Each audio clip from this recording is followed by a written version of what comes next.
গুরুদাদুর লীলামৃতর 4টি পর্ব বলার চেষ্টা করেছি। আজকে পঞ্চম পর্বে আমি আরো কিছু কৃপার কথা তুলে ধরতে চাই।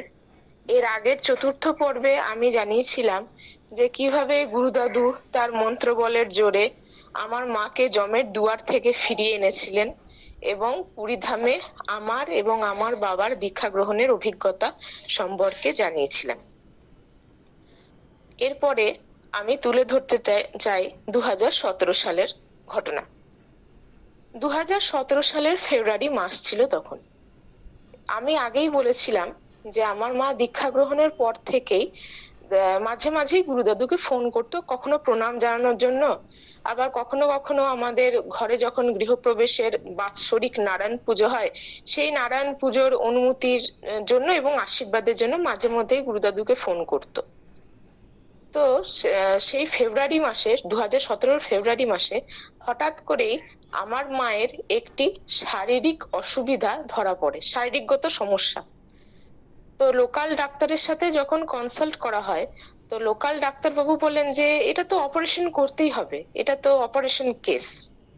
এবার আমার মা তো শুনে মনে মনে খুব আশঙ্কিত হয় যে 2016 সালের সেপ্টেম্বরে গল ব্লাডার অপারেশন হলো, এবার তা হতে না হতেই আবার অপারেশন করাতে হবে। মা তখন মনে মনে ভাবে যে না, অপারেশন কিছুতেই আমি করাবো না। তখন মা সিদ্ধান্ত নেয় যে গুরুদাদুকে ফোন করবে এবং গুরুদাদুর কাছ থেকে আশীর্বাদ চাইবে যাতে মাকে আর অপারেশন করাতে না হয়, যাতে গুরুদাদু মাকে আশীর্বাদ করে দেন। এই ভেবে মা তখন গুরুদাদুকে ফোন করে। এবার মানে মা প্রত্যেকবার ফোন করার সময় কিন্তু আগে বলতো আর কি যে বাবা আমি প্রণাম, আমি সিউড়ি থেকে ইন্দ্রাণী মা বলছি, ইন্দ্রাণী বলছি। তো এবারে যখন ফোন গুরুদাদু রিসিভ করেন মায়ের ফোন, তখনো পর্যন্ত মা কিন্তু কিছুই বলেনি যে বাবা আমি সিউড়ি থেকে ইন্দ্রাণী বলছি। সেটা বলার আগেই, মা কোনো কিছু কথা বলার আগেই গুরুদাদু তখন হাসতে হাসতে মাকে বললেন যে বলো কি করতে হবে। মা তো শুনে অবাক হয়ে গেল যে মা যে মনে মনে ভাবছে যে যে মানে মা কে সেটা জানার আগেই গুরুদাদু বললেন যে বলো কি করতে হবে। মানে অর্থাৎ মা যে গুরুদাদুর কাছ থেকে আশীর্বাদ চাইছে, সেটা গুরুদাদু যাতে মাকে অপারেশন করাতে না হয়, সেটা গুরুদাদু কিভাবে অলক্ষ্যে আগে থাকতেই বুঝতে পেরে গেছেন। আসলে অন্তর্যামী নারায়ণ যিনি, তার কাছে তো কোনো কিছুই সুপ্ত বা গুপ্ত থাকে না। কাজেই গুরুদাদু তখন জিজ্ঞাসা করলেন যে বলো কি করতে হবে। তখন মা প্রথমে কিছুটা অবাক হয়ে গেল, তারপরে সঙ্গে সঙ্গে বললো যে বাবা এরকম আমি সিউড়ি থেকে ইন্দ্রাণী মা বলছি, তো আমার একটা শারীরিক সমস্যা হয়েছে, তো এখানে ডাক্তারবাবু বলছেন যে এটা তো অপারেশন কেস, তো আমি তো এই 2016তেই গল ব্লাডার অপারেশন করেছি, আমি আর অপারেশন করাতে চাই না, তো তুমি আমাকে এমন আশীর্বাদ করে দাও যাতে আমাকে এটা অপারেশন করাতে না হয়। তখন গুরুদাদু মুচকি হেসে বলেন যে ঠিক আছে, আমি তোমাকে আশীর্বাদ করি যে তোমাকে অপারেশনও করাতে হবে না এবং তোমাকে এই সমস্যাটির জন্য কোনো ওষুধও খেতে হবে না, এটি আপনা থেকেই কিন্তু তোমার ঠিক হয়ে যাবে। এবার মা তখন আশ্বাসিত হলো গুরুদাদুর কাছ থেকে এরকম আশীষ বাণী পেয়ে। এবার গুরুদাদুকে প্রণাম জানানোর পরে তো গুরুদাদু ফোন রেখে দিলেন। তো সত্যি তারপরে দেখা গেল যে ওই শারীরিক সমস্যাটি আস্তে আস্তে সম্পূর্ণভাবে একদম ঠিক হয়ে গেল এবং গুরুদাদুর আশীর্বাদে মাকে কোনো ওষুধও খেতে হয়নি, আর অপারেশন তো অনেক দূরস্থ, সেটাও করতে হয়নি। অর্থাৎ গুরুদাদু যে কিভাবে সবসময় আমাদের ভক্তদের জন্যই সবসময় পাশে থাকেন, সেটাই ভাবলে আজও বুকের ভেতর কেমন করে ওঠে।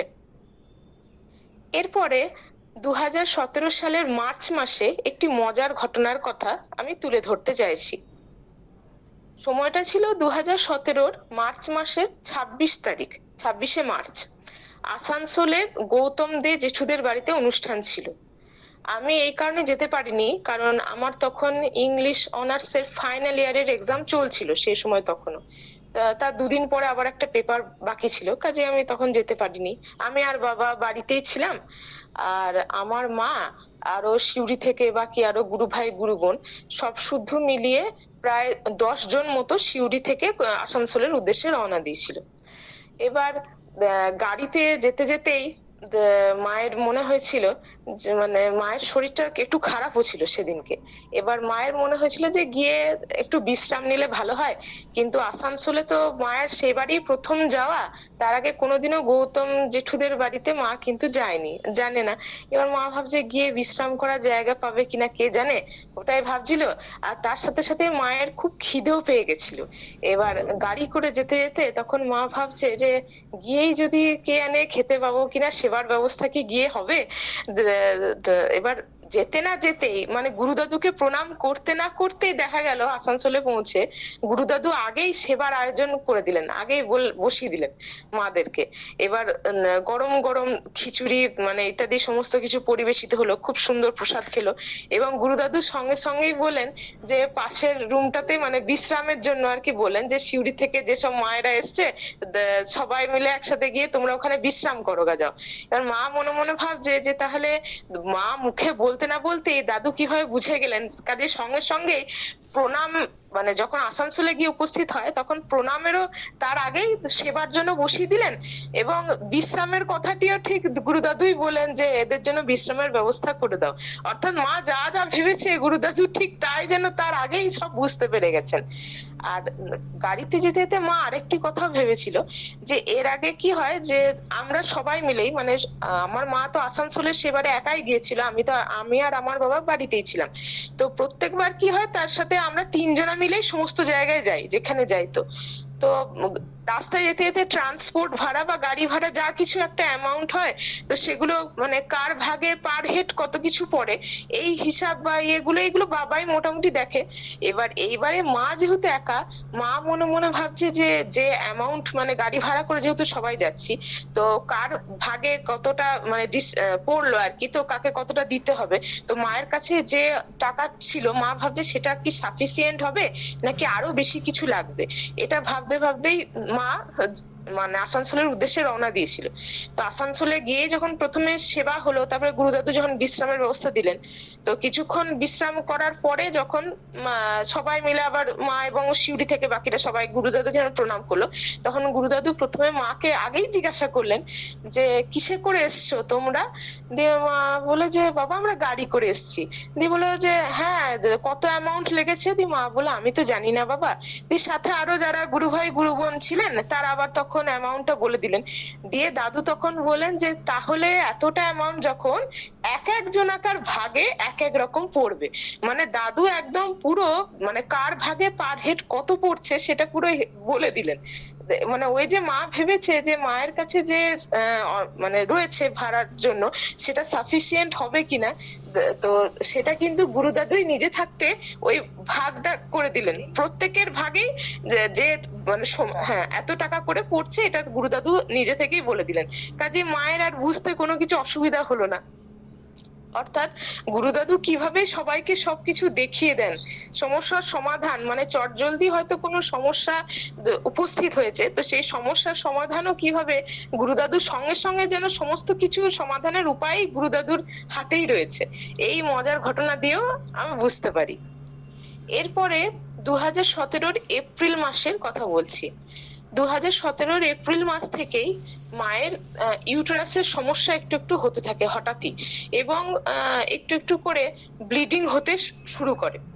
এর আগে 2016 সালের যখন গল ব্লাডার অপারেশন হয় সেপ্টেম্বরে, তার আগে যখন আল্ট্রাসোনোগ্রাফি করানো হয়েছিল তখন দেখা গেছিল যে মায়ের ইউটেরাস সম্পর্কে লেখা ছিল মাইল্ড বাল্কি ইউটেরাস, অর্থাৎ ইউটেরাসটা সামান্য বড় রয়েছে।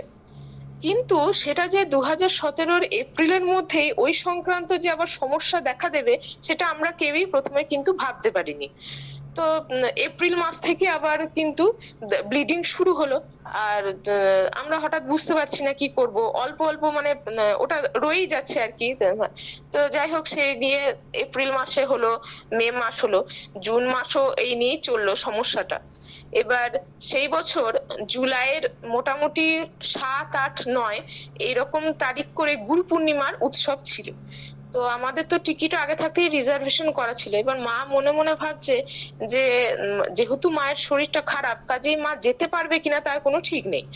কাজেই জুন মাসের শেষের দিকে মা গুরুদাদুকে আবার ফোন করে প্রণাম জানায় এবং বলে যে বাবা আমাদের তো বেনারসে গুরু পূর্ণিমার জন্য রিজার্ভেশন করা আছে টিকিট, কিন্তু আমার শরীর ভালো নেই, আমার মানে খুব ব্লিডিং হচ্ছে, তা আমি মনে হয় যেতে পারবো না।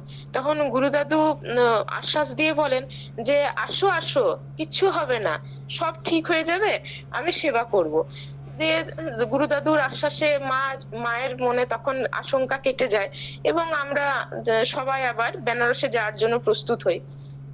এবং 2017 জুলাইয়ে গুরু পূর্ণিমার উৎসবের সময় আমি, আমার বাবা মা এবং আরো গুরু ভাই গুরু বোন সব শুদ্ধ প্রায় 9 জন মিলে আমরা সিউড়ি থেকে বেনারসে আসি। প্রথম দিনটাতে তো গুরুদাদুকে দর্শন করলাম, তারপরে আমাদের নিজেদের মানে হোটেল রুম ইত্যাদি সমস্ত কিছু খোঁজা ব্যাপার, গুরুদাদুর ওখানে উৎসব কীর্তন ভালোই কাটলো। সেটি ছিল গুরু পূর্ণিমার আগের দিনে। সেদিন এবার ওই যে লাগাতার মানে 4 তলায় ওঠা নামা, মানে অর্থাৎ গুরুদাদুর কাছে প্রণাম করতে যাওয়ার আগে আমরা প্রথমে যখন বেনারসের উদ্দেশ্যে পৌঁছাই তখন একটি বিভিন্ন জায়গায় হোটেলের খোঁজে এক জায়গায় উঠেছিলাম। গুরুদাদুর আশ্রমের পাশের যে আশ্রমটা সেখানে 4 তলার উপরে ছিল। তো ওই যে সিঁড়ি দিয়ে ওঠা নামা হয়েছে, তারপরে গুরুদাদুকে যখন প্রণাম করতে যাওয়া হলো তখনও যেহেতু মানে সিঁড়ি ভাঙার ব্যাপার ছিল, তো একটু বা সারাদিনের জার্নি, তার আগের দিনের জার্নি, ওই জার্নিতেই হোক বা যা কিছুই হোক, পরের দিন মানে যেদিনকে পৌঁছালাম প্রথম দিন কিছুই হয়নি, তার পরের দিন অর্থাৎ দ্বিতীয় দিন সেদিনকেই ছিল গুরু পূর্ণিমা। সেদিনকে কিন্তু সকাল থেকেই মায়ের প্রথমবার হেভি ব্লিডিং হয়। এবার আমরা তো প্রথমে খুব আশঙ্কিত হয়ে পড়লাম যে কি হবে, কারণ গুরু পূর্ণিমা রয়েছে। যাই হোক কোনো রকম ভাবে সাময়িক ভাবে আমরা ওষুধ নিয়ে গেছিলাম, কারণ মায়ের যখন ব্লিডিং স্টার্ট হয় তখন সিউড়িতে কিছু কিছু ডাক্তার দেখানো হয়েছিল, তারা যে ওষুধ দিয়েছিলেন সেইগুলো সাথে ছিল, সেই ওষুধ খেয়ে তারপর আবার একটু মোটামুটি ঠিক হলো। দিয়ে আবার আমরা গুরু পূর্ণিমা তখন হলো 20 নম্বর রুমটাতে। এবার মা তো মনে মনে এটা আশঙ্কিত হচ্ছে যে সারাদিন খুব আনন্দের সাথে কাটলো গুরু পূর্ণিমার দিনটা। এবার দুপুরে সেবার সময় কি হয়েছে, গুরু পূর্ণিমার আগের দিনের সেবা কিন্তু গুরুদাদুর আশ্রমে ওখানেই হয়েছিল উপরে। এবার মা ভাবছে যে যদি আবার উপরে উঠতে হয় তাহলে সেদিনই তো মায়ের হেভি ব্লিডিং হয়েছে, তাহলে মা কি করবে, এটাই মা বসে বসে ভাবছিল। তখন 20 নম্বর রুমেই অনুষ্ঠান চলছে। তো গুরুদাদুর এমনই কৃপা, প্রথমে ঠিক হয়েছিল যে 20 নম্বর রুমে হবে না অনুষ্ঠানটা, মানে সেবার ব্যবস্থাটা, সেদিনকে সেবার ব্যবস্থা কিন্তু উপরেই হবে। কিন্তু হঠাৎ গুরুদাদুর বললেন ঠিক সেবার আগে আগেই যে না, 20 নম্বর রুমেই কিন্তু সেবার ব্যবস্থা করা হবে। অর্থাৎ আমার মা যে উপরে উঠতে পারবে না, এই অবস্থায় সিঁড়ি ভাঙতে পারবে না, সেটা গুরুদাদু তো অন্তর্যামী নারায়ণ, তিনি আগেই বুঝে গেছেন। কাজেই তিনি বলেন যে 20 নম্বর রুমে সেবার ব্যবস্থা হবে। তো এটা গুরুদাদুর কৃপা ছাড়া আর কিছুই নয়। তো যাই হোক গুরু পূর্ণিমার দিনটাও ভালোভাবেই কাটলো। 20 নম্বর রুমে সেবার ব্যবস্থা হলো, বিকেলে ভাগবত পাঠ হলো এবং রাত্রের সেবা হলো। পরের দিনটাও আমরা ভালোই কাটিয়েছিলাম। পরের দিনে বিভিন্ন জায়গায় ছোটখাটো জায়গায় মন্দির দর্শন করলাম। সেদিনও অনেক ভক্ত সমাগম, মানে আস্তে আস্তে অনেকে রওনা দিচ্ছিলেন নিজের বাড়ির উদ্দেশ্যে, কারণ গুরু পূর্ণিমা যেহেতু তার পরের দিন, গুরু পূর্ণিমা শেষ হয়ে গেছে তার আগের দিনে। সেদিনটাও ভালোই কাটলো। পরের দিনে আবার মোটামুটি ভোর রাত থেকে, মানে সেদিনকে আমাদের রিটার্ন টিকিট ছিল, সেদিনকে ভোর রাত থেকে আবার হিউজ ব্লিডিং শুরু হয়ে গেল মায়ের। এবার আমরা তো ভয় পাচ্ছি যে কারণ সেদিনই রিটার্ন ব্যাপার আছে, কি হবে। যাই হোক কোনোভাবে মনে আশ্বস্ত হয়ে গুরুদাদুর কাছে আবার আমরা 20 নম্বর রুমে চলে এলাম। দিয়ে গুরুদাদু ওষুধ লিখে দিলেন, সেই ওষুধ ইমিডিয়েট আনা হলো দোকান থেকে এবং সেই ওষুধ বললেন যে হ্যাঁ খেয়ে নাও। সে ওষুধ খাওয়া হলো, তারপরে মায়ের একটু ঠিক হলো। এবার মা তখন গুরুদাদুকে বলে যে বাবা তুমি আমাকে ওষুধ লিখে দাও যাতে আমার আর ব্লিডিং না হয়। তখন গুরুদাদু বলেন যে মা এটা তো অপারেশন করাতে হবে। তখন মা বললো যে না বাবা, এই তো আমি গল ব্লাডার অপারেশন করালাম 16 সালে, আবার অপারেশন করাবো? দিয়ে তখন গুরুদাদু বললেন যে মা মেডিকেল সায়েন্স তো এই কথাই বলছে অর্থাৎ গুরু দাদু যখন বলছেন যে মেডিকেল সায়েন্স এই কথা বলছে, তাহলে অবশ্যই এটা সেই রকমই সিরিয়াস ব্যাপার। এবং এখানে কি হয়েছে, গুরু দাদু যে বলেছিলেন যে আসো আসো কিছু হবে না, সেটার কারণটা এটাই যে বেনারসে না আসা অব্দি মায়ের এই যে ব্লিডিং ব্যাপারটা, এটা তো কিন্তু তখন হিউজ হারে হয়নি। এবার বেনারসে আসার পরে যে হিউজ হারে ব্লিডিং হলো এবং টক্সিন গুলো যে আরো শরীর থেকে বেরুলো, তার জন্য আমরা আরো সতর্ক হয়ে গেলাম। দাদু যদি না বলতেন তাহলে হয়তো এই যে হিউজ ব্লিডিং হতো না, মায়ের শরীর থেকে এই টক্সিন গুলো তাহলে বেরোতে পারতো না, তাহলে আমরাও সতর্ক হতে পারতাম না যে এটার জন্য শীঘ্রই একটি ব্যবস্থা নেওয়া দরকার। কাজে গুরু দাদুর কৃপাতেই কিন্তু এটা সম্ভব হলো, এবং এই হিউজ ব্লিডিং দেখে আমরাও কিন্তু আরো সতর্ক হলাম যে মাকে অবিলম্বে কোনো কিছু একটা মায়ের জন্য ব্যবস্থা করাতেই হবে। এবার গুরু দাদু বলে দিলেন যে এটা তো যেহেতু মেডিকেল সায়েন্স তাই বলছে তোমাকে অপারেশন করাতেই হবে। তারপর আমরা বেনারস থেকে চলে এলাম। বেনারস থেকে আসার পরেও মায়ের মাঝে মাঝে এরকম হিউজ ব্লিডিং দেখা দিত, ইত্যাদি হতো। এমন অনেক দিন গেছে যে আমি আর মা, হয়তো সে সময় আমার বাবা বহরমপুরে পোস্টিং ছিল, আমি আর মা আমরা কত ভয়ে ভয়ে দিন কাটাতাম মায়ের এই হিউজ ব্লিডিং এর জন্য, মানে এরকম আশঙ্কায় থাকতো। এই করতে করতেই আমরা ডিসাইড করলাম যে তাহলে চেন্নাই গিয়ে ব্যাপারটা দেখাবো, কারণ চেন্নাইয়ের অ্যাপোলোতে ভালো চিকিৎসা হয়। এবার চেন্নাই যাওয়ার আগে আমার মা গুরু দাদুকে আবার একবার ফোন করেছিল যে বাবা এরকম আমরা চেন্নাইয়ের উদ্দেশ্যে রওনা দিচ্ছি যে এই চিকিৎসার জন্য, তো তুমি আমাকে আশীর্বাদ করো যাতে আমি সুস্থ হয়ে যাই। তখন গুরু দাদু বললেন যে হ্যাঁ তুমি এটাকে অপারেশন করিয়ে নাও মা, আর আশীর্বাদ করছি যে তুমি দীর্ঘ আরোগ্য জীবন লাভ করবে। এবার এই আশ্বাস বাণীতে বা দাদুর আশীষ বাণীতে মায়ের সমস্ত মনের আশঙ্কা দূর হয়ে যায়, এবং আমরা 2017 আগস্টে চেন্নাইয়ের উদ্দেশ্যে রওনা দিলাম। তো চেন্নাই প্রথমে ডাক্তাররা দেখলেন, তারা দেখে ফার্স্টে একটা ছোট অপারেশন করালেন, ডিএনসি যেটা আর কি। তো ক্লিনিং হওয়ার পরে তার 4 দিন পরে আবার গণেশ চতুর্থীর দিনে, অর্থাৎ 2017 25 আগস্ট আমার মায়ের ইউটেরাস অপারেশন হয়। গণেশ চতুর্থীর দিনে সাধারণত ছুটি থাকে, কাউকেই কোনো কিছু দেখা, মানে অপারেশন তো অনেক দূরস্থ, কারোর এমনি সাধারণত ডায়াগনোসিসও হয় না। কিন্তু এখানে কি হলো, গুরু দাদুর কৃপাতেই এমন যে ডাক্তারবাবুরা রাজি হয়ে গেলেন যে হ্যাঁ এদিনেই তাহলে অপারেশন করানো হবে। তো গণেশ চতুর্থী দিনে আমার মায়ের অপারেশন হলো, এবং অপারেশনের সময় আমি এবং বাবা আমরা কন্টিনিউয়াস জব করে গেছি। ডাক্তার বাবুরাও দেখছেন এবং তারাও মনে মনে বলছেন, কারণ অ্যাপোলোতেও গুরু দাদুকে সবাই চেনেন, যে দে আর কন্টিনিউয়াসলি চ্যান্টিং দেয়ার গুরু বাবাস নেমস, এরকম আর কি বলছেন ডাক্তার, যে কিচ্ছু হবে না কিচ্ছু হবে না, সব ঠিক হয়ে যাবে। এবার গুরু দাদুর কৃপায় আমার মায়ের অপারেশন খুব ভালোভাবে হলো। তারপরে আমরা আবার সেখানে 7 দিন কাটিয়ে, আবার যেহেতু অনেকদিন কাটানো হয়ে গেছে চেন্নাইয়ে 15-16 দিন, আবার আমরা রিজার্ভেশন করিয়ে খুব মানে তাড়াতাড়ি সময়ে আমরা সেপ্টেম্বরের প্রথম দিকে ফিরে এলাম। এবার কি হয়েছে, এটা তো একটা মেজর অপারেশন, ইউটেরাস রিমুভাল। কাজেই মা তো এরপরে কোনো জায়গাতে মানে উপরে কোনো জায়গায় চড়া বা ইয়ে করা বা হেভি জার্কিং এসব তো কিছুই করতে পারবে না, কারণ যদিও 7 দিন পরেই, মানে যেহেতু ওনাদের চিকিৎসা ব্যবস্থা খুবই ভালো এবং গুরুদাদু কৃপায় মা কিছুটা সুস্থ হয়ে তাও 7 দিনের মধ্যে ফেরত আসতে পারছে। কিন্তু তবুও মা তো মানে বার্থে উঠতে পারবে না, আমাদের রিজার্ভেশনের সমস্ত কিন্তু আপার বার্থ ছিল, একটাও কোনো লোয়ার বার্থ ছিল না। এবার আমরা ওই আশঙ্কিত ছিলাম যে মা তো আপার বার্থে উঠতে পারবে না এই সময়, তাহলে কি হবে। যাই হোক, গুরুদাদুর নাম করে আমরা তো ট্রেনে চেপে গেলাম। এবার আমার আর বাবার, আমাদের তো সব আপার বার্থ ছিল। পাশে মানে আমরা ছিলাম এসি 2 টায়ারে, তো সেখানে পাশে একটি দাদার, তার বার্থ ছিল লোয়ার বার্থে। তো কথা ছিল যে সে আর কি মানে টিকিট চেকার, তিনি বলেন যে সে বোধহয় মাঝের একটি স্টেশন থেকে তার ওঠার কথা, সেও যাবে কোনো জায়গাতে। তো সে যতক্ষণ অব্দি না আসছে তাহলে ঠিক হলো যে মা ওই লোয়ার বার্থটাতেই থাকবে। এবার দেখা গেল যে পরে আস্তে আস্তে যে ওই দাদাটার কোনো অসুবিধা হয়েছে আর কি, তার জন্য সে আর যেতে পারবে না।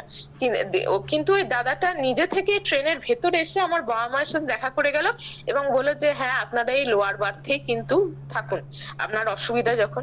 তো গুরুদাদু যে কিভাবে কৃপা করেন, মানে ভক্তের যে চরম বিপদ, তাকে যদি প্রাণ ভরে কেউ ডাকতে পারে, তাহলে যে তিনি কিভাবে সঙ্গে সঙ্গে কি রূপে দেখা দেন, তা কিন্তু মানে সত্যি আমাদের সাধারণ বুদ্ধির অতীত। তো আমি এটার তো এইভাবেই গুরুদাদু কৃপায় মা তখন ওই লোয়ার বার্থে করে এসে খুব সুন্দরভাবে আমরা দাদুর কৃপায় চেন্নাই থেকে কলকাতা এলাম, সেখান থেকে পর আবার সিউড়ি এসে পৌঁছালাম। তো আমি এখানে এটাই তুলে ধরতে চাইলাম যে গুরুদাদু কিভাবে কৃপা করেন এবং ভক্তের চরম বিপদ চরম আকুতি দিয়ে যদি কেউ তাকে ডাকতে পারে তিনি কিভাবে সঙ্গে সঙ্গে সাড়া দেন। এবং গুরুদাদুকে প্রণাম, সকলের চরণে আমার আবার প্রণাম জানাই।